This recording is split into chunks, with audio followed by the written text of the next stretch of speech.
आज हम नहम्याह के 6वां अध्याय से कुछ बातों को देखेंगे। இன்றைக்கு நாம் நெகேமியாவினுடைய 6ஆம் அதிகாரத்திலிருந்து சில காரியங்களை பார்க்கலாம். 4 अध्याय में शत्रु की नाना प्रकार की युक्तियों को देखे थे. 4ஆம் அதிகாரத்திலே சத்துருவினுடைய பலவிதமான யுக்திகளை உபாயங்களை நாம் கண்டோம். और 5वां अध्याय में भीतरीय संघर्ष और गड़बड़ियों को देखे थे. 5ஆம் அதிகாரத்திலே உள்ளே நடக்கிற அவர்களுக்குள்ளே நடக்கிற பிரச்சனைகளை நாம் பார்த்தோம். लेकिन संघर्ष यहाँ खत्म नहीं हुआ है. ஆனால் போராட்டம் இங்கே முடிந்து விடவில்லை. जब तक काम पूरा नहीं होगा तब तक संघर्ष को सामना करने के लिए हमारे पास एक जानकारी की आवश्यकता है. எதுவரைக்கும் வேலைகள் முழுமையாக நடைபெற்று முடியவில்லையோ அதுவரைக்கும் நமக்குள்ளே போராட்டங்கள் உண்டு என்று சொல்லி ஒரு அறிவு நமக்கு தெளிவாக இருக்க வேண்டும். इन सारी बातों के बावजूद भी काम आगे बढ़ते गया. இவைகள் எல்லாம் நடந்த பின்பும் அங்கே வேலை முன்னேறி கொண்டே செல்கிறது. शत्रु ने लोगों के हाथ को ढीला करने के लिए कोशिश किया. சத்துருக்கள் ஜனங்களுடைய கைகளை தளர்த்துவதற்காக முயற்சி எடுத்தார்கள். और भीतर की जो बातें थी वो उसके लिए समाधान खोजा गया है. உள்ளே அங்கே அவர்களுக்குள்ளே நடந்த பிரச்சனைகளுக்கு அங்கே முடிவுகள் தெளிவாக தேடி கண்டுபிடிக்கப்பட்டன. लेकिन इस काम को रोकने के लिए किसी को ताकत नहीं रहा. ஆனால் இந்த உன்னதமான வேலையை தடை செய்ய யாருக்கும் பலன் இல்லாமல் போயிற்று. परमेश्वर जब कार्य करता है, தேவன் கிரியை செய்யும் போது चाहे भीतरीय संघर्ष हो या बाहरी संघर्ष हो, वो उसको रोकने की ताकत नहीं रखती है. உள்ளே நடக்கிற போராட்டங்களா இருந்தாலும் சரி, வெளியே இருந்து வருகிற பிரச்சனைகளோ போராட்டங்களா இருந்தாலும் சரி, அவைகள் அந்த வேலையை தடை செய்ய முடியாதவைகள். अभी चारों तरफ सहरपना चले आया. இப்பொழுது நான்கு புறமும் அலங்கம் கட்டி மேலே வந்து விட்டது. परंतु अभी दरवाजा नहीं बना है. ஆனால் இப்பொழுதோ கதவுகள் இன்னும் போடப்படவில்லை. क्योंकि उस काम थोड़ा सा सारे काम के बाद उसको कर सकते हैं. ஏனென்றால் இந்த கதவு போடுகிற வேலை இருக்கிறதே எல்லா வேலைகளுக்கும் முடிந்த பின்பு கடைசியில தான் போட வேண்டும். अभी वे सोचते हैं, अभी शत्रु क्या सोचता है, இப்பொழுது அவர்கள் அதாவது சத்துருக்கள் என்ன நினைக்கிறார்கள், अभी पहले जैसा हम जाके आक्रमण नहीं कर सकते हैं. இப்பொழுது நாம் முன்பு சென்றது போல போய் ஆக்கிரமம் பண்ண முடியாது. क्योंकि चारों तरफ दीवार उठ गई है. ஏனென்றால் நான்கு புறமும் இப்பொழுது சுவர் எழும்பிற்று. अगर जाना है केवल नाके जो दरवाजा के लिए जगह छोड़ा है उसी जगह में ही जाना है. ஒருவேளை உள்ளே போக வேண்டும் என்று சொன்னால் அங்கே கதவுக்காக இடம் விடப்பட்டிருக்கிறதே அந்த இடம் வழியாகத்தான் செல்ல வேண்டும். ऐसे जगह में जाएंगे हम तुरंत मारा जाएंगे. அப்படி நாம் சென்றால் உடனடியாக நாம் அங்கே அடிக்கப்பட்டு விடுவோம். इसलिए शत्रु एक और उपाय को कर रहा है. இது நிமித்தமாக சத்துரு இன்னும் ஒரு உபாயத்தை செய்கிறான். सहरपना से बाहर नहम्याह के खींचने के लिए कोशिश कर रहा है. அந்த அலங்கத்தை விட்டு வெளியே நெகேமியாவை இழுக்க கொண்டு வர முயற்சி எடுக்கிறான். क्योंकि सारे काम का कारण है नहम्याह. ஏனென்றால் இந்த எல்லா வேலைக்கும் முக்கிய காரணம் நெகேமியாவே. नहम्याह के चलते ही लोग उत्साहित हुए. நெகேமியாவின் நிமித்தமே ஜனங்கள் உற்சாகம் பெற்றார்கள். नहम्याह के चलते वहां की समस्याएं हल हुई. நெகேமியாவின் மூலமே அங்கே இருக்கிற பிரச்சனைகள் எல்லாம் முடிவுக்கு வந்தன. इसलिए वे नहम्याह को वहां से बाहर निकालने के लिए कोशिश करते हैं. இதன் காரணமாக சத்துருக்கள் நெகேமியாவை இப்பொழுது அதை விட்டு வெளியே கொண்டு வர முயற்சி எடுக்கிறார்கள். मान लीजिएगा इस बात को. இந்த காரியத்தை இப்படி வைத்துக் கொள்ளுங்களேன். और आप उस जगह में हैं, நீங்கள் அந்த இடத்துல இருக்கிறீர்கள். आपके आत्मिक जीवन में जब चारों तरफ सुरक्षा के लिए जगह बन जाती है, உங்களுடைய ஆவிக்குரிய வாழ்விற்காக நான்கு புறமும் பாதுகாப்பான காரியங்கள் அங்கே நடந்து விட்டன. शत्रु आपके पास आके आक्रमण नहीं करेगा. சத்துரு உங்கள் மத்தியிலே வந்து உங்களை தாக்குதலை ஏற்படுத்த முடியாது. परंतु शत्रु एक काम करने के लिए कोशिश करेगा. ஆனால் அந்த சத்துரு இன்னொரு வேலையை செய்ய முயற்சி எடுப்பான். आप सुरक्षित जगह से बाहर आने के लिए आपको आकर्षित करने की कई बातों को लाएगा. உங்களை அந்த பாதுகாப்பான இடத்திலிருந்து வெளியே கொண்டு வருவதற்கு கவருவதற்காக अनेक காரியங்களை செய்வான். See, you are under a spiritual covering if you work with the team.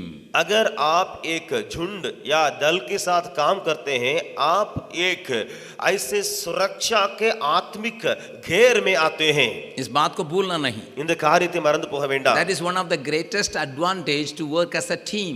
और इस प्रकार की एक फायदा है कि जब हम दल के साथ काम करेंगे, The independent लोग are exposed and vulnerable for the dangers.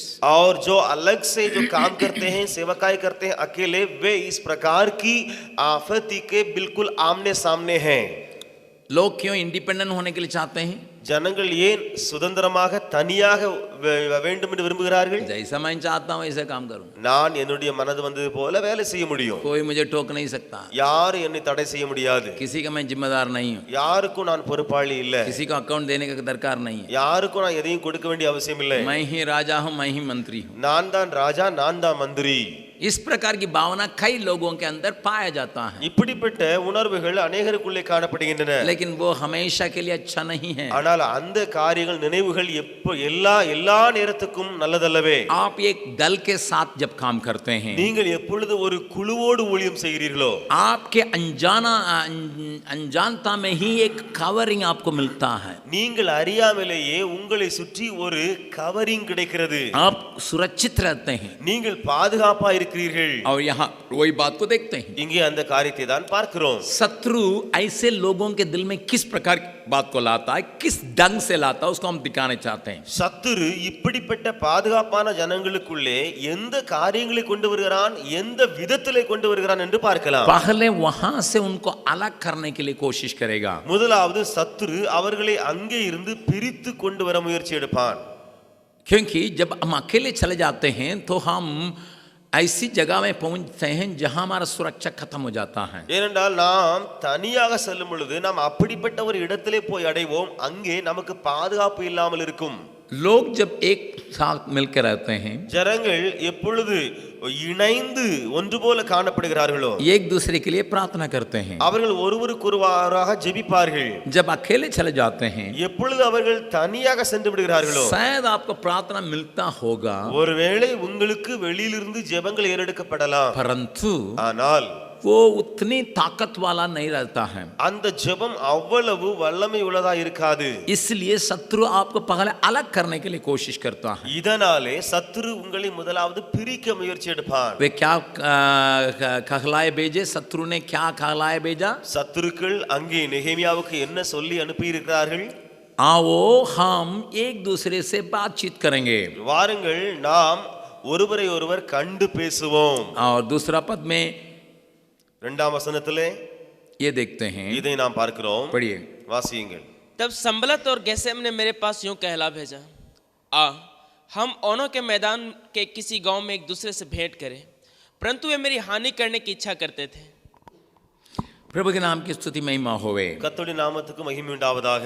एक आत्मिक जन शत्रु की चालाक को, शत्रुआई को तुरंत समझता है. ஒரு ஆவிக்குரிய மனிதன் சத்துருவனுடைய தந்திரங்களையும் அவனுடைய சூழ்ச்சிகளையும் உடனடியாக அறிந்து விடுகிறான். शत्रु क्या कहता?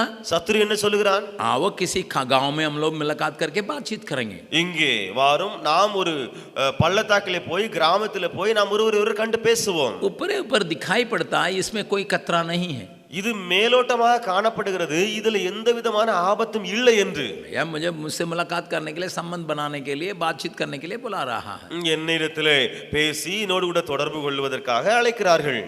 इसमें क्या गलती है? இதுல என்ன தவறு இருக்கிறது? बातों का ध्यान से सुनिएगा. காரியங்களை கவனித்து கேளுங்கள். जब इस प्रकार की सलाह आता है, எப்பொழுது இப்படிப்பட்ட ஆலோசனை வருகிறதோ, एक आत्मिक जन तुरंत उसके भीतरी बातों को समझता है. ஒரு ஆவிக்குரிய मनिதன் அதற்கு உள்ளே காணப்படுகிற காரியங்களை புரிகிறான். नेहमिया क्या पहचान लिया? நெகேமியா இதிலிருந்து என்னதை கண்டு கொண்டான்? हानि करने की यत्न से इसको करता है. அவர்களோவென்றால் எனக்கு பொல்லாப்பு செய்ய நினைத்தார்கள். इस बात को मैं आपके व्यक्तिगत जीवन के लिए भी बतलाने के लिए मैं चाहता हूं. நான் இந்த காரியத்தை உங்களுடைய தனிப்பட்ட வாழ்விலும் கூட நான் விளக்க விரும்புகிறேன். खास करके जवानों के लिए और जवान लड़कियों के लिए मैं कहने के लिए चाहता हूं. விசேஷமாக வாலிப சகோதர சகோதரிகளுக்காக சொல்ல விரும்புகிறேன். इस बात को समझिएगा. இந்த காரியங்களை புரிந்து கொள்ளுங்கள். कोई आपको अकेला आओ हम बातचीत करने के लिए चाहते हैं कहता है, யாராவது உங்களை அழைத்து தனியாக பேச வேண்டும் என்று சொல்லி உங்களை கூப்பிட்டால் आप बहुत होशियारी के साथ रहना है. நீங்கள் மிகவும் கவனமாக இருக்க வேண்டும். इसमें क्या है, हम वो बुलाया हम जाके बातचीत करेंगे. நீ அவன் கூப்பிட்டிருக்காரு நான் போகணும் அவ்வளவுதானே அப்படின்னு நினைக்க கூடாது. नो, नहीं है. इसके पीछे क्या मकसद है इसको समझने के लिए आपको एक डिसर्निंग स्पिरिट का आवश्यकता है. இந்த காரியத்துக்கு பின்னால என்ன இருக்குது என்பதை அறிந்து கொள்ள நீங்கள் அங்கே ஒரு பிரித்து பார்க்கக்கூடிய ஒரு ஆவியோடு கூட இருக்க வேண்டும். डॉक्टर बिली ग्रैहम जिसको परमेश्वर ने सारे संसार में ऐसी बड़े पैमाने में इस्तेमाल किया था, उन्होंने कुछ खास निर्णय को अपने जीवन में लिया। டாக்டர் பில்லிகிராம் அவர்களை தேவனாய கர்த்தர் உலகம் முழுவதும் ஒரு பிரசித்தி பெற்ற ஊழியராக அங்கு பயன்படுத்தி வந்தாரே, அவர் தன்னுடைய வாழ்க்கையிலே சில முக்கிய தீர்மானங்களை திடமாக எடுத்தார். अमेरिका के सारे राष्ट्रपति लोग उनसे सलाह लेते थे। அமெரிக்காவை சார்ந்த எல்லா ஜனாதிபதிகளும் அவரிடத்திலே ஆலோசனை பெற்று வந்தார்கள். आज भी वो अमेरिका में इतना उम्र होने के बावजूद भी उनके लिए एक स्थान है। இன்றைக்கும் அவருக்கு இவ்வளவு வயதான காலத்திலும் அமெரிக்காவில் ஒரு முக்கிய இடம் கொடுக்கப்பட்டிருக்கிறது. उन्होंने कुछ निर्णय कर लिया, खास निर्णय कर लिया। அவர் சில முக்கிய தீர்மானங்களை வாழ்க்கையில் எடுத்திருந்தார். पहला उनका निर्णय, முதலாவது தீர்மானம், मैं बाइबल की बातों को जैसा लिखा है वैसे ही विश्वास करूंगा। இந்த வேதாகமத்தின் வசனங்களை எப்படி எழுதப்பட்டிருக்கின்றதோ அப்படியே நான் விசுவாசிப்பேன். Cover to cover I'll believe that this is the word of God. और पहला पन्ना से लेकर के आखिरी पन्ना तक जैसे लिखा है वैसे ये परमेश्वर का वचन ही है करके मैं विश्वास करूंगा. कुछ बातें मुझे समझ में नहीं आता होगा, कोई बात नहीं, लेकिन मैं विश्वास करूंगा ये परमेश्वर का लिखी हुई किताब है। சில வசனங்கள் எனக்கு புரியாமல் இருக்கலாம், பரவாயில்லை, ஆனால் இந்த வசனமும் தேவனால் எழுதப்பட்டது என்று சொல்லி விசுவாசிப்பேன். कुछ बातें वातावरण के विरोध में होगी या मेरे जीवन में ठीक से बैठता नहीं होगा, कोई बात नहीं, लेकिन ये परमेश्वर का वचन है। சில காரியங்கள் வசனங்கள் சூழ்நிலைக்கு ஒருவேளை எதிர்மறையாக இருக்கலாம், அல்லது என்னுடைய வாழ்விலே அப்படியே இறங்காமல் இருக்கலாம், ஆனால் நான் விசுவாசிப்பேன் இவைகள் தேவனுடைய வசனங்கள் என்று. ये पहला, இது முதலாவது தீர்மானம். दूसरा उनका निर्णय है, இரண்டாவது தீர்மானம், मैं पैसा कौड़ी का छूंगा नहीं जब अपने सेवकाई में आएगा। நான் என்னுடைய ஊழியத்தில் வருகிற பணங்கள் மற்ற காரியங்களை நான் தொடமாட்டேன். मैं एक संस्था में रह के उसका वेतन लूंगा। நான் ஒரு ஊழியத்திலே இருந்து அங்கிருந்து கொடுக்கப்படுகிற சம்பளத்தை வாங்குவேன். आपको मालूम है बिलियरम एवेंजलिस्टिक मिनिस्ट्रीज का वो एक पेड सर्वेंट रहा। டாக்டர் பில்லிகிராம் அவர்கள் எவாஞ்சலிஸ்டிக் மினிஸ்ட்ரியுடைய ஒரு பெய்டு சர்வெண்டாக தான் இருந்தார். इसका मतलब महीना महीना उनको भी अन्य लोगों के समान एक तनख्वाह मिलता था। அதாவது மற்றவர்களுக்கு எப்படி அங்கே சம்பளம் மாதந்தோறும் வழங்கப்படுகிறதோ அப்படியே இவருக்கும் வழங்கப்பட்டு வந்தது. लाखों करोड़ों रुपया उसके हाथ में आने के बाद भी उसको छुए नहीं। லட்சக்கணக்கான கோடிக்கணக்கான பணம் உடைய கரங்களில் வந்தபோதும் அந்த பணத்தை இவர் தொடவில்லை. और तीसरी एक खास बात को उन्होंने कहा, மூன்றாவது ஒரு முக்கிய காரியத்தை அவர் சொன்னார், मैं किसी भी वक्त में, நான் எந்த சூழ்நிலையிலும், किसी भी कारण से, எந்த காரணத்தை இட்டும் किसी अन्य स्त्री या लड़की के साथ कुछ समय कभी नहीं बिताऊंगा। எந்த ஒரு அந்நிய தனிமையிலே எந்த ஒரு பெண்ணோடோ அல்லது சகோதரியோடோ நான் தனிமையிலே நேரம் செலவிட மாட்டேன். एक्सेप्ट माई वाइफ, मेरी पत्नी को छोड़ के, मेरे पत्नी को छोड़ के किसी भी तरह के ऑपोजिट सेक्स वालों के साथ मैं अकेले कहीं भी रहने के लिए मौका नहीं दूंगा। என்னுடைய சொந்த மனைவி விட்டுவிட்டு எந்த ஒரு அந்நிய பெண்ணா இருந்தாலும் சரி அவர்களோடு கூட தனிமையாக இருந்து நான் நேரம் செலவிட மாட்டேன். इन बातों को अपने आखिरी समय तक उन्होंने पालन पोषण करते आया। இந்த காரியங்களை தீர்மானங்களை தன்னுடைய கடைசி காலங்கள் வரைக்கும் அவர் அப்படியே கடைபிடித்துக் கொண்டு வந்தார். हमारे जीवन में भी इस प्रकार के कुछ निर्णय लेने की आवश्यकता है। நம்முடைய வாழ்விலும் கூட இப்படிப்பட்ட திட தீர்மானங்களை எடுக்க வேண்டிய அவசியம் உண்டு. आजकल की दुनिया में अकेले बातचीत करने के लिए कई मौका मिलता है। இன்றைய உலகத்திலே தனிமையிலே பேசுவதற்கு अनेक வாய்ப்புகள் கிடைக்கலாம். उसके लिए हम मौका खोजते भी होंगे, ஒருவேளை அதற்காக நாம் வாய்ப்புகளை தேடியும் இருக்கலாம். उसमें खतरा है। ஆனால் அவைகளிலே ஆபத்து உண்டு. नेहेमिया एक आत्मिक व्यक्ति है। நெகேமியா ஒரு ஆவிக்குரிய மனிதன். वो ये कहता है, அவன் இப்படி சொல்கிறான். तीसरा पद को पढ़िएगा, 3ஆம் வசனத்தை வாசியுங்கள். परंतु मैंने उसके पास दूतों से कहला भेजा, मैं तो भारी काम में लगा हूं, वहां नहीं जा सकता, मेरे इसे छोड़कर तुम्हारे पास जाने से वह काम क्यों बंद रहे? मैं भारी काम कर रहा हूं, நான் பெரிய வேலை செய்கிறேன், मैं नहीं आ सकता हूं। நான் வரக்கூடாது. और 4 पद को पढ़िएगा, 4ஆம் வசனத்தை வாசியுங்கள். 4 बार इस प्रकार वे खगला भेजा, चारों बार इस प्रकार उत्तर मैंने दिया। 4 தரம் அவர்கள் இப்படி சொல்லி அனுப்பினார்கள். அந்த 4 தரமும் நெகேமியா இப்படித்தான் மறுமொழி சொல்லி அனுப்புகிறான். भाई बहन, சகோதர சகோதரிகளே, कभी कभी हम एक बार इनकार करते हैं, சில நேரங்களிலே நாம் ஒரு முறை அங்கே மறுத்து விடலாம், दूसरे बार इनकार करते हैं, இரண்டாவது முறையும் மறுத்து விடுகிறோம், तीसरे बार इनकार करेंगे। மூன்றாவது முறையும் மறுக்கிறோம். लेकिन बार बार कोई कहता है तो हम झुक जाते हैं। ஆனால் திரும்ப திரும்ப ஒருவர் ஒரு காரியத்தை சொல்லிக் கொண்டே இருக்கும் பொழுது நாம் அதிலே வணங்கி விடுகிறோம். तमिल में एक कहावत है, தமிழிலே ஒரு பழமொழி உண்டு, अड़ी मेल अड़ी वच्चा अम्मियों नहंड्रों। बारंबार पिटाएंगे एक बहुत बड़ा पत्थर भी खसक जाएगा। इसी बात को शत्रु इस्तेमाल करने के लिए कोशिश करता है। இந்த காரியத்தை சத்துரு பயன்படுத்த முயற்சி எடுக்கிறார். When again and again somebody tries to take you away, जब कोई आपको बार बार कोशिश करके खींचने के लिए कोशिश करते हैं, लोग झुक जाते हैं। அவ அந்த இடத்துல ஜனங்கள் அப்படியே வணங்கி விடுகிறார்கள். मैं कई लोगों की प्रेम की कहानी का सुना हूं, நான் अनेகருடைய காதல் கதையை கேட்டிருக்கிறேன். मैं कई लोगों से बैठ के बातचीत, நான் अनेகருடைய சமூகத்தில் உட்கார்ந்து கேட்டிருக்கிறேன். भैया मैं एक बार में मैं हाँ नहीं कहा, वो बार बार तंग करते थे, फिर मैं कह दिया हाँ। அண்ணே, நான் ஒரு தடவை சொன்னதுல நான் தலை அசைக்கல, ஆனால் திரும்ப திரும்ப என்ன நோக்கி அவள் கேட்டாள், அவன் கேட்டான், அதனால சரின்னு சொல்லிட்டேன்.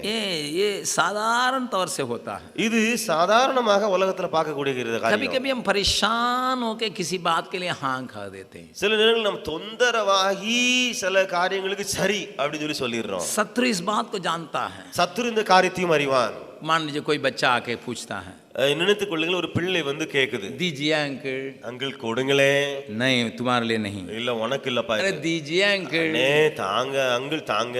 नहीं नहीं तुम्हारे लिए नहीं। இது உனக்கு இல்லப்பா. अरे दीजिए ना अंकल। அண்ணே என்ன அங்கிள் தாங்கள எனக்கு. अरे नहीं, இல்லப்பா एक बार दीजिए ना अंकल। அங்கிள் ஒரு முறை எனக்கு தாங்கள. परेशान होके क्या करते हैं, लो। தொந்தரவா செய்வதனால நாம் சொல்லி போ, எடுத்துட்டு போ. लेकिन एक आत्मिक जन का स्थिरता यहाँ पर दिखाई पड़ती है। ஆனால் ஒரு ஆவிக்குரிய மனிதனுடைய ஒரு திடம் இங்கே காணப்படுகிறது. नेहेमिया का हिला नहीं सका। நெகேமியாவை அந்த காரியம் அசைக்க முடியவில்லை. कारण क्या है? காரணம் என்ன? वो तोलने के लिए सीखा है। அவன் நிறுத்து பார்க்க கற்றுக்கொண்டவன். Which is important? कौन सी बात बहुमूल्य है? Which should carry the priority? और कौन सी बात प्रथम पाती है? मेरी बात को ध्यान से सुनिए। इन காரியங்களை கவனித்து கேளுங்கள். क्या जरूरत है?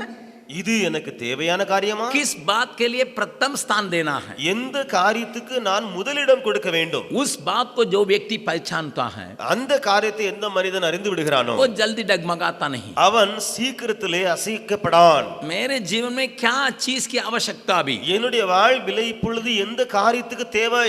लड़के लड़कियों से मैं कह रहा हूँ, பையன்களே பிள்ளைகளே நான் உங்களுக்கு சொல்லுகிறேன். मान लीजिए 9th स्टैंडर्ड पढ़ रहे हैं आप, வைத்துக் கொள்ளுங்கள், நீங்கள் 9ஆம் வகுப்பு படிக்கிறீர்கள். कोई कहता है யாரோ ஒருவர் சொல்லுகிறார், चलो ना थोड़ा बातचीत करेंगे, வாயாப்பா கொஞ்சம் உன்கிட்ட பேசுவோம். लेकिन तुम्हारा मुख्य काम क्या है अभी? ஆனால் உன்னுடைய முக்கியமான வேலை இப்பொழுது என்ன? पढ़ना।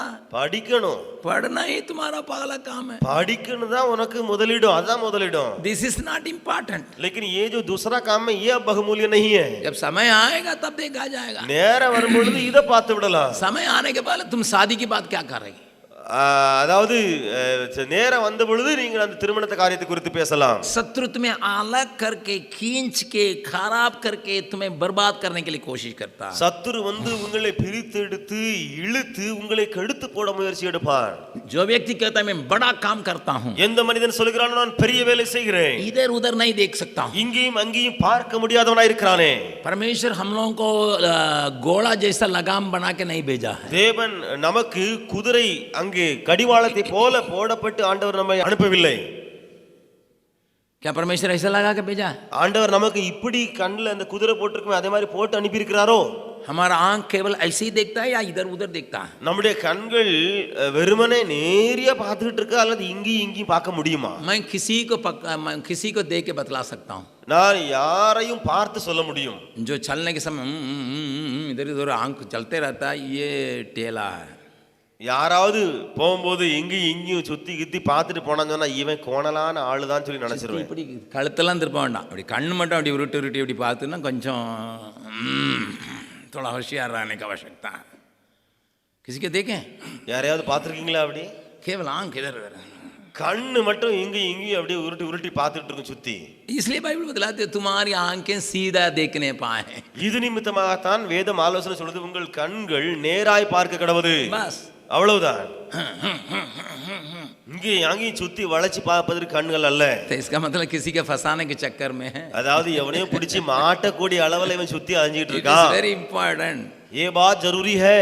मेरी बात को थोड़ा ध्यान से सुनो. என் காரியங்களை கவனித்து கேளுங்கள். यहाँ नेहेमिया एक ही बात के जिस्त, இங்கே நெகேமியா ஒரே ஒரு காரியத்தின் மேலே கண்களை வைத்திருக்கிறார். मैं एक भारी काम कर रहा हूँ, நான் பெரிய வேலையை செய்கிறேன், वही मेरे लिए प्रथम है. அதுதான் எனக்கு பிரதானமானது. अन्य बातें मुझे आकर्षित नहीं कर सकता, மற்ற காரியங்கள் என்னை கவர முடியாது, अलग नहीं कर सकता है. என்னை பிரிக்க முடியாது. कितने बार भी खबर भेजिएगा मुझे अलग नहीं कर सकता. எத்தனை முறை செய்தி சொல்லி அனுப்பினாலும் என்னை பிரித்து விட முடியாது. That is the first way. ये पहला कदम है. अभी शत्रु हार गया, இப்பொழுது சத்துரு தோல்வியை உற்றிருக்கிறான். अभी दूसरा तरीका का अपना रहा है. இப்பொழுது இரண்டாவது மற்ற முறையை அவன் கையாளுகிறான். क्या कर रहा है? என்ன சொல்லுகிறான்? बढ़िएगा. வாசியுங்கள். 5वां पद. 5ஆம் வசனம். तब पांचवी बार सम्बलत ने अपने सेवकों को 5वीं बार, please make a note of it, 5वीं बार. 4 முறை தோத்துட்டான், இப்பொழுது 5வது தடவை खुली हुई चिट्ठी देकर मेरे पास भेजा. खुली हुई चिट्ठी लेके भेजा. इसका मतलब ओपन लेटर. क्यों ओपन लेटर भेजा है? ஏன் அவன் ஒரு திறந்த, அதாவது ஓபனான கடிதத்தை எழுதி அனுப்புகிறான்? वो सबको सुनाने के लिए चाहता है, ஏனென்றால் எல்லாருக்கும் அதை அறிவிக்க விரும்புறான். सबके कान में एक बात को लगाने के लिए चाहता है. எல்லாருடைய காதுகளிலும் இதை போட விரும்புறான். 6-7 पद में क्या लिखा है? 6-7 வசனங்கள்ல என்ன சொல்லப்பட்டிருக்கு? मैंने सुना था तुम राजा बनने जा रहे हैं. நாங்கள் கேள்விப்பட்டோம் நீர் ராஜாவாக போகிறீர் என்று. वहां भविष्यवाणी देने वालों को भी तू बना के रखा है. அங்கே அத தீர்க்க தரிசனம் கூறுகிறவர்களையும் கூட நீ அங்கே உருவாக்கி வச்சிருக்கிற. सब लोग सुनते हैं, सब लोग जानते हैं कि एक राजा यरूशलेम में पैदा हो रहा है. எல்லோரும் அறிந்திருக்கிறார்கள் ஒரு ராஜா எருசலேமிலே வந்திருக்கிறார் என்று சொல்லி. इसलिए ये काम करते हो तुम. இது நிமித்தமாக தான் நீ இந்த வேலை செஞ்சுக்கிட்டு இருக்க. तुम कहते बारी काम, நீ சொல்ற பெரிய வேலை वही यही बारी काम है. அது இந்த பெரிய வேலையை குறித்து நீ பேசிட்டு இருக்க. क्या शत्रु यहाँ करने के लिए सोचता है? இங்க சத்துரு நினைக்கிறது என்ன? He will question your genuinity. आपकी जो जेन्युइनिटी है उसके ऊपर शत्रु जो है प्रश्न उठाएगा. आपकी उत्तमता को शक करने की जैसा एक महल को बनाएगा. அதாவது உங்களுக்குள்ள இருக்கிற உத்தமம் உண்மை இருக்கிறதே அதை சந்தேகக்கூடிய அளவிலே ஒரு சூழ்நிலையை உருவாக்குவான். He creates, वो एक वातावरण को पैदा करेगा. पहले அவன் முதலாவது ஒரு சூழ்நிலையை உண்டாக்குவான். मालूम है? தெரியுமா? बड़े भैया मंत्री होने जा रहे हैं, பெரிய அண்ணன் மந்திரியாக போறார், உங்களுக்கு தெரியுமா? अगले बार इलेक्शन लड़ने जा रहे हैं. அடுத்த முறை எலெக்ஷன்ல நிக்க போறாரு, தெரியுமா? यहाँ चारों तरफ के लोगों को सुना देंगे, 4 புறம் இருக்கிற ஜனங்களுக்கு அங்க தெரிய வருதுன்னு சொன்னா, गांव वाले को सुनाएंगे, அங்க கிராமத்தாருக்குலாம் சொல்லியாச்சுன்னு சொன்னா, साथ में रहने वाले सेवकों को सुनाएंगे, கூட இருக்கிற ஊழியக்காரர்களுக்கு இத சொல்லி நீ பேசின்னு சொன்னா, बच्चों लोगों को सुनाएंगे, பிள்ளைகளுக்கெல்லாம் சொல்லியாச்சுன்னு சொன்னா, मान लीजिए मैं कुछ भी भले मन से उत्तमता से करूं, लोग कहेंगे चक्कर है एमएलए बनने का. ஒருவேளை நல்ல உத்தமமான நன்மையான காரியத்தை மனதில் வச்சு எதை செஞ்சாலும் என்ன நினைப்பாங்க? இவனுக்குள்ள ஒரு எண்ணம் இருக்கு, மந்திரி ஆகணும். The enemy creates an atmosphere where your genuinity will be questioned. शत्रु ऐसे वातावरण को बनाएगा जहां आपकी उत्तमता के ऊपर प्रश्न उठेगा. पहले तो आपको अलग करने के लिए कोशिश किया, முதலாவது உங்களை பிரிக்க அவன் முயற்சி எடுப்பான். लेकिन अभी उसमें बस बात से वो हार जाता है. ஆனால் அந்த இடத்துல அவன் தோல்வி अடைகிறான். आपका दृढ़ता को वो हिला नहीं पाता है, உங்களுக்குள்ள இருக்கிற உறுதியை அவன் அசைக்க முடியாமல் இருக்கிறான். परंतु इस तरीका से आपको लोग शक करने के लिए कहेगा. ஆனால் இந்த முறையை பயன்படுத்தி ஜனங்கள் உங்கள் மீது சந்தேகப்படக்கூடிய அளவிலே அவன் சூழ்நிலை உண்டாக்குவான். क्योंकि शक को पैदा कर देगा, वो बहुत दूर तक जीत जाता है. ஏனென்றால் சந்தேகத்தை அங்கே உண்டாக்கிவிட்டால் அநேக தூரம் வரைக்கும் அவன் வெற்றி அடைந்து கொண்டிருப்பான். पति पत्नी के बीच में संदेह को खड़ा कर देगा तो वो जीत गया. கணவன் மனைவிக்கு இடையில சந்தேகத்தை மூட்டிவிட்டால் அவன் வெற்றி அடைந்து விடுவான். दोस्त के बीच में संदेह को ला देगा, वो जीत गया. நண்பர்களுக்கு இடையிலே சந்தேகத்தை போட்டுவிட்டால் சத்துரு வெற்றி அடைந்து விட்டான். सहकर्मियों के बीच में संदेह को ला देगा तो जीत गया. உடன் ஊழியக்காரர்களுக்கு மத்தியிலே ஏதாவது சந்தேகத்தை போட்டுவிட்டால் சத்துரு வெற்றி அடைந்து விடுவான். इसलिए उस प्रकार के एक वातावरण को पैदा करेगा. இது நிமித்தம் இப்படிப்பட்ட ஒரு சூழ்நிலையை அவன் அங்கே உண்டாக்குகிறான். भाई बहन और बच्चों, சகோதர சகோதரிகளே, பிள்ளைகளே, इस सुबह का समय இந்த காலை வேளையிலே इस बात में भी हमें होशियार रहने का இந்த காரியத்திலேயும் நாம் எச்சரிக்கையுடையவர்களாக இருக்க வேண்டும். हम नहीं कहते होंगे, நாம் ஒருவேளை சொல்லாமல் இருக்கலாம், परंतु लोग इस बात को सुनने के लिए तैयार रहते होंगे. ஆனால் ஜனங்கள் இந்த காரியத்தை கேட்க ஆயத்தமாக இருக்கலாம்.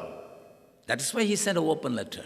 इसलिए उसने खुली हुई एक पत्र को लेके आया. लेकिन नेहेमिया क्या करता है? ஆனால் நெகேமியா அங்கே செய்கிற காரியம் என்ன? 8वां पद. 8வது வசனம்.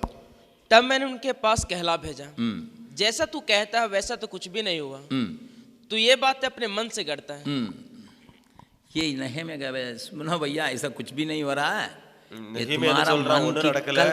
तुम्हारा मन की कल्पना है. இது உன்னுடைய மனோ ராஜ்யமே எல்லாம் உன்னுடைய சொப்பனமா தான் இருக்குப்பான்னு சொன்னான். लेकिन तुरंत नेहेमिया एक काम करता है. ஆனால் உடனடியாக நெகேமியா ஒரு வேலையை செய்கிறான். 9वां पद को पढ़िएगा. 9ஆம் வசனத்தை வாசியுங்கள். वे सब लोग यह सोचकर हमें डराना चाहते थे, डराना चाहते थे, उनके हाथ ढीले पड़े काम की ढीला पड़े और काम बंद हो जाए.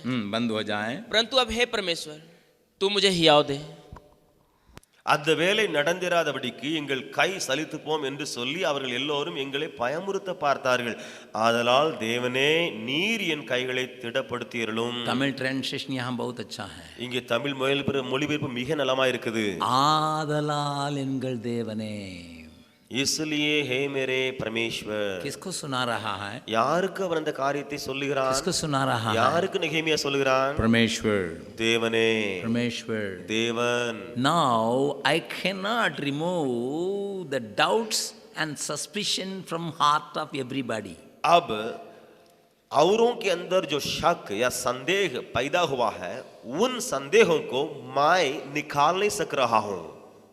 निकाल नहीं सकूंगा. मान लीजिए आप यहाँ इतने लोग हैं, இப்படி வைத்துக் கொள்ளுங்கள், நீங்க இத்தனை பேர் இவங்க வந்திருக்கீங்க. इसमें 25 लोग मेरे ऊपर शक कर रहे हैं. இதுல இருக்கிற 25 பேர் என் மேல சந்தேகப்படுறாங்க. मैं सही हूँ, நான் சரியாக இருக்கிறேன். लेकिन लोगों ने आपके दिल में कुछ बातों को डाल दिया शक करने के लिए. ஆனால் ஜனங்களோ உங்கள் மத்தியிலே என் மேல சந்தேகப்படும்படியாக சில காரியத்தை போட்டாங்க. सुनो यार, ये तो सीधा आदमी नहीं है, बहुत टेढ़ा आदमी है. இவன் நேரான ஆள் கிடையாது, கோணலான ஒரு மனுஷன். दिखाई पड़ता बहुत सीधा आदमी जैसा, வெளியே காண்பு நல்லா தெரியுது ஒரு நேரான ஆளுன்னு சொல்லிட்டு, उसका प्रेम सही नहीं है, அவருடைய அன்பு சரியான அன்பு இல்ல, सेवा के पीछे कुछ है, அவருடைய ஊழியத்துக்கு பின்னால ஏதோ ஒண்ணு மறைஞ்சிட்டு இருக்குப்பா. मान लीजिए किसी ने आपके अंदर इस बीज को डाल दिया. இப்படி வைத்துக் கொள்ளுங்கள், அந்த 25 பேருக்குள்ள யாரோ ஒருத்தர் வந்து இந்த விதையை போட்டு வச்சிட்டாங்க. और यहाँ जरूर ज्यादा लोग हैं, இங்க நிறைய பேர் இருக்கிறது உண்மைதான். लेकिन 25 लोगों के दिल में ये शक को डाल दिया. ஆனா 25 பேருக்கு உள்ள இந்த சந்தேகத்தை விதைச்சிட்டாங்க. तो मैं 25 लोगों को खोज काज के, सुनिए ना, मैं ऐसा नहीं हूँ, आप जैसा कहते हैं मैं ऐसा नहीं हूँ, मैं संदेह नहीं कीजिएगा, हम सुनिए ना, हम ऐसा नहीं है, हम किसको किसको खोज के फिरेंगे. நான் யாரை தேடி போய் 25 பேர்கிட்ட சொல்லி ஐயா அப்படி இல்லை அப்படி இல்லை அப்படி இல்லை அப்படி இல்லை சந்தேகப்படாதீங்கன்னு சொல்லி யாரை தேடி நான் யார்கிட்ட போறது? I cannot. मैं नहीं कर सकूंगा. I don't have the power to remove the suspicion from the heart of the people. लोगों के अंदर जो शक है उनको उखाड़ के फेंकने के लिए मेरे अंदर ताकत है ही नहीं है. I am genuine. मैं उत्तमता के साथ जी रहा हूँ. I am extra careful in every moment of my life. और मेरे जीवन के हर कदम में मैं बहुत ही और ही ध्यान दे करके चल रहा हूँ. My motives are very clear. और मेरे मकसद जो है बहुत ही साफ है. But I cannot take out the suspicion from the heart of the people if somebody has planted those suspicion. अगर कोई जो है उस प्रकार के संदेह को लोगों के बीच में बो दिए हैं, उन शक को निकालने के लिए मेरे पास ताकत नहीं है. Only ways. एक ही मार्ग है. Lord, hey Prabhu, I am before you. मैं तेरे सामने हूँ. I am before you. मैं तेरे सामने हूँ. Take care of it. आप संभालिए. That's all. बस इतना ही. क्योंकि शत्रु चाहता है कि मैं इतना अच्छा काम कर रहा हूँ, मेरे ऊपर शक किया जाता, मैं इतना अच्छा आदमी हूँ, मेरे ऊपर शक किया जाता, मैं इतना मेहनत करता हूँ, मेरे ऊपर. ஏனால் சத்ரு இப்படி அழுகிறதையும் அவன் புலம்புறதையும் தான் அவன் விரும்பி வருகிறான். அதாவது இந்த அழுகையிலேயே வந்து அவர் இருந்துருவாரு. Satan is very subtle. वो बहुत चालाक है, बहुत धूर्त है और ரொம்ப தந்திரமான ஆளு சத்ரு. वो आपका ऐसा हालत में कर देगा तो कई लोग आप देखें, हाँ मैं इतना अच्छा काम कर रहा हूँ, कोई मानता नहीं. Hey, stop that. அநேகரை பார்த்திருப்பீங்க இல்லையா, இப்படி அழுதுட்டு நல்ல வேலை தான் செஞ்சுக்கிட்டு இருக்கேன்னு சொல்லி அழுது புலம்புறவங்க நீங்க பார்த்திருப்பீங்க. Stop that. और उसको पहले रोकिए. You can never convince people. हम इस प्रकार लोगों को कभी तसल्ली नहीं दे You सकते can हैं, never take that seed out. और इस बीज को हम लोग अपने ताकत से नहीं निकाल It's सकते only हैं. God and God alone could do that. ये केवल परमेश्वर ही कर सकता है. Finish. बस यहाँ खत्म होता है. आप सही रहिए, நீங்க சரியா இருங்க, परमेश्वर से प्रार्थना कीजिए, நீங்க தேவனிடத்துல ஜெபியுங்க. कुछ समय के बाद अपने आप खत्म हो जाए. சில நேரங்கள் நாட்கள் கழிந்து தானாகவே எல்லாம் முடிந்துவிடும். मेरे बारे में कई लोगों ने कहा था, என்னை குறித்து अनेகர் சொல்லி இருந்தார்கள். कुछ लोगों ने लिखा भी था, சிலர் கடிதமும் எழுதியிருந்தார்கள். जबकुमार तुम डाकू है, डाकू. ஜெபகுமாரே நீ ஒரு கொள்ளைக்காரன், ऐसे लिखा था, அப்படித்தான் எழுதியிருந்தாங்க. चिट्ठी एकदम सीधा लिखा. கடிதம் நேரடியா எனக்கு வந்துச்சு. कितने पास्टर लोग कहे हैं, எத்தனை போதகர்கள் சொல்லி இருக்கிறார்கள், कितने साथी लोग कहे हैं, எத்தனை கூட இருக்கிறவர்கள் சொல்லி இருக்கிறார்கள், ये बहुत बड़ा लुटेरा है. நீ ஒரு பெரிய கொள்ளையடிச்சிட்டு போற ஆளு. किसको लूटा யாரை நான் கொள்ளையடிச்சிருக்கிறேன் मैं नहीं जानता, எனக்கே தெரியாது. लेकिन मैं अपना रास्ता में चलते रहा, நான் என்னுடைய வழியிலேயே சென்று கொண்டிருந்தேன், प्रभु से कहते रहा, தேவனிடத்துல சொல்லிக் கொண்டிருந்தேன். प्रभु आप सुनते हैं, ஆண்டவரே நீர் கேட்கிறீர், आप मुझे जानते हैं, நீர் என்னை அறிந்திருக்கிறீர் ஆண்டவரே, चलो. போயிட்டே இரு. कुछ दिन के बाद वे लोग थक गए, சில நாட்கள் கழிந்தன, அவங்க எல்லாம் கலைச்சு போயிட்டாங்க சொல்லி. वही लोग आके कह रहे हैं हम लोग गलत तवर से आपको शक किए. அவர்கள் வந்துதான் திரும்ப சொன்னாங்க, நாங்க உங்களை தவறால சொல்லி இப்படி சொல்லிட்டோம். दिनेश, खत्म हो गया बातें. क्योंकि शत्रु नहीं चाहता है कि आप दून के साथ काम करें. ஏனென்றால் நீங்கள் வைராக்கியத்தோடு கூட வேலை செய்யணுங்கிறத சத்துரு விரும்ப மாட்டான். इस बात में भी शत्रु हार गया. இந்த காரியத்திலையும் சத்துரு தோத்து போயிட்டான். अभी तीसरा उपाय का कर रहा है, இப்பொழுது மூன்றாவது ஒரு உபாயத்தை செய்யறான். कल उसको देखेंगे. நாளைக்கு அவைகளை பார்க்கலாம். वो और खतरा है. இன்னும் அது ஒரு ஆபத்தான ஒரு காரியம். ये दोनों बात तो खतरा था, இந்த ரெண்டு காரியமும் ஆபத்தா தான் இருந்துச்சு. परंतु इससे बढ़कर एक खतरा को शत्रु लाता है. ஆனால் இதை காட்டில் ஒரு பெரிய ஆபத்தை சத்துரு கொண்டு வருகிறார். कल हम उसको देखेंगे. நாளை தினத்திலே அந்த காரியத்தை பார்க்கலாம். आइए हम सिर झुकाएं. வாருங்கள், தலை தாழ்த்தலாம்.